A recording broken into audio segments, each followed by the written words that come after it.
obviously a weighs on you. I think today, though, we're in a day and age where you understand consequences for what guys have to do, but the relationships are strong on football teams, so it affects you probably more emotionally. I don't know how much it plays into how you perform, but it's a tough deal. I mean, it was a tough deal from the beginning of the ordeal, so I'm sure that, maybe us breaking news, but I'm sure these guys have had an idea about what was going to transpire longer than we have. This Tennessee team loses to Georgia State. Marcus, they're 1-3. As a player, how do you get your mind right to play the number 3 team, Georgia? Well, first of all, this game has so much to do with how much are you willing to lay it on the line. That's number one.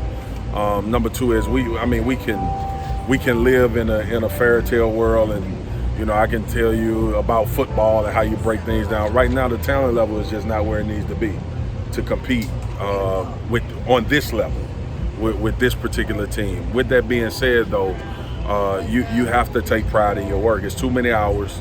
It's too much time put in to try to be good for you to come out and feel like you need to lay down because it's Georgia. And every Saturday, you only get 12 of these opportunities usually, or 11 for some teams. So you want to put your best foot forward, compete at the highest possible level. And there are guys on this team like Marquez and Juwan and some guys that I've had an opportunity to talk to, and Darryl, that they take pride in this, and it's tough to lose, man. I mean, but you play this game long enough, you're gonna be a part of it. So just understanding that part, but also understanding that you have to respect the craft and what you're doing, and go out and put your best foot forward. After the 1-3 start, I don't think Tennessee's going to achieve some of its goals this season, but going kind of into this month of October, what are some realistic goals that Tennessee can accomplish by the end of the season? You got to continue to build on things that you do well, and hopefully by season's end, you've covered up some of the glaring weaknesses that you have. Everything is a process, man, and it's difficult. I don't want to act like we had a funeral. We're still talking about college football, but you have to figure out, first of all, what you want your identity to be. Does this team want to move around and operate like a 1-3 team, or do you want to get after it like we trying to, accomplish what nobody thinks we can? Or do you say, well, we're not there yet from a talent standpoint, but effort and how we go about doing our job can be elite, and every team has that decision to make. So when you aren't at the level you want to be, as far as having the names and the guys to put on the field to compete, what you want to step away from the film and say to yourself is, this was everything we had, we just weren't good enough. You can live with that as an athlete. You can't live with being beat before the game starts, though. Flipping it over to Georgia, do you think that when you call the havoc, the blitzes, things like that, does that change the defensive mindset? We've seen Kirby Smart with a more aggressive plan in his front seven. Yeah, I mean, causing blitzes and blitzing and pressure that's what they're designed to do. So a big part of what Kirby has done, and believe it or not, he hasn't had to do it much. They've been playing tremendous on defense, but that's a part of what you do to try to create havoc for offenses and force the issue and things that they need to do and speed up operation. That's what blitzes are mainly for. So it's a part of being a good football team, and you're going to have to mix it up and do some of those things in order to be successful. Do you think Georgia has a good enough defensive line to win a championship? I know that's kind of been what people have looked at before in comparison with the Alabama and Clemson standouts we've seen. That's a tough question for me to answer. I would have told you Georgia was going to beat LSU when they went to Baton Rouge last year. So, I don't know at this point. I mean, what is this, week 6? I don't know. They are playing really well right now, though, and the level in which they're playing at is higher than most teams in the country that I've seen. They're right there at that upper echelon of being able to create pressure in the pass and also stop the run. So right now they're playing at a high level. I don't know what a championship level is going to look like by the time we get the season in. It always changes. So, but for right now, they're playing at a high level. Do you think Tennessee's talent deficiencies are the only reason that they're not performing at the level where they want to be performing? Well, some of it is execution. Some of it is just knowing situational football. I mean, everybody points back to the BYU play and letting the guy get behind you on a play where you absolutely have to have it and it shouldn't happen. That's execution. That's not talent.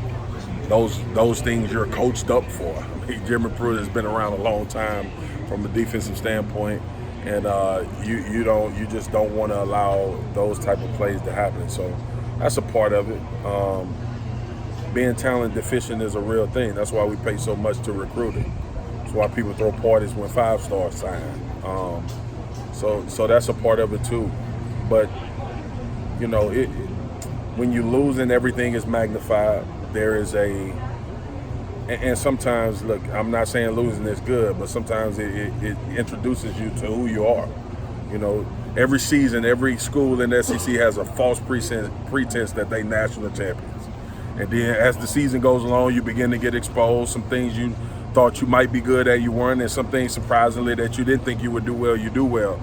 So as you go through this season, it's a learning process, and you begin to understand what type of team you have, and you play to those strengths and try to eliminate those weaknesses, and still in that process. But not having the talent throughout, you lose games in this league. If they were to somehow come up with the upset of the century, would that negate it all from kind of what happened the first 4 weeks of the season for Tennessee? For a week. Bill Parcells used to always tell me when I played for the Cowboys, you can go from the outhouse to the penthouse in 7 days. That's just how this game goes. I mean, people will talk about it and latch on to it and hold on to it, but I mean, you go 2-10. Oh, we beat Georgia though. That's not gonna mean a lot. You know, you want to get to the point where it's not an upset. Georgia's had some issues in short yardage for all the size and hype of the Great Wall, their offensive line, 6'4", 328. Why do the bigger lines have some issues in short yardage? And Brian Kelly actually said it was an advantage because they knew where they would be. What was he talking about there as far as that size and maybe it not always being quite an advantage? Because D-lines move, and we're way more athletic than offensive linemen. But no, it's stunts. Usually when you get in short yardage situations, if you're a smart coach, you're not going to let your smaller size defensive lineman just line up and say, hey, play this guy straight up. You're going to move around. You're going to try to create confusion, get guys through gaps, and create negative plays. Problem you have with Georgia, though, is that they have a quarterback that probably knows when that's coming majority of the time. So that's a part of their self-evaluation, and I'm not sure if you're going to be able to count that as a weakness as the season goes along. There's been a lot of speculation that Brian Maurer could potentially play or start tomorrow. If he does, what can Jim Chaney do to put him in a position to be successful? I have no idea. I mean, the one thing, hopefully if you guys have watched me, I'm not going to lie to you. What Jim Chaney does as well as anybody is game plan for his quarterback, though. He does that as well as anybody. That's why he's been such a highly employable individual in this conference for a long time. So whatever Maurer does well, he'll try to put him in that position as much as possible. Now, there's still black jerseys on the other side that's going to try to negate that, but I don't know what type of game plan you formulate for him. You know, and if I was on the game crew, I would have talked to Jim and tried to figure out who was going to be the starter, but, you know, one of his MOs has always been trying to put his players in a position to be successful. He's done a tremendous job. He did a tremendous job with Jake at Georgia in that regard, and kind of been his MO everywhere he's been. Do you think it's a big factor that he coached Jake? We know what you know, what we know. No, it's you know how many coaches on Alabama staff coached other places, and Georgia, the attrition and the turnover in football now is a given. If that was the case, a lot of these dudes will lose a lot. You know, I do a lot of NFL now, and if O'Brien in Houston and Patricia in Detroit play New England, they'll get blasted, and they coach for Belichick forever. You know, so I don't buy into it. First of all, you got to field the team that's disciplined and talented enough to compete. And then you hope that your players execute the game plan. You put them in position to execute better than the other team. And, I mean, that's how you get it done. But them knowing, no, because that ain't going to help the left tackle block the DN at all. Last question, please. Marcus, what's it like in the locker room when the team is struggling so much and just can't really... It's hell, man. I'm going to be honest, it's hell. I mean, I was on a 6-10 team in Dallas, and we didn't want to look at each other. But I will say this: you do in these situations find out who's all in. You find out the character of guys, and you find out if you have competitors. Like a big part of college football is just trying to put 11 dudes that just gonna compete. No matter what the score is, no matter what people saying about the game, pre-game or after the game, you just want 11 dudes out there that's gonna compete.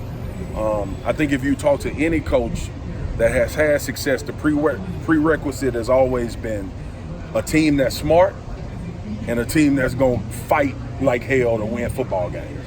And usually if you have those two dynamics and you have some talent coupled with it, you can have success. If you don't have those first two things, this ain't the game you need to play.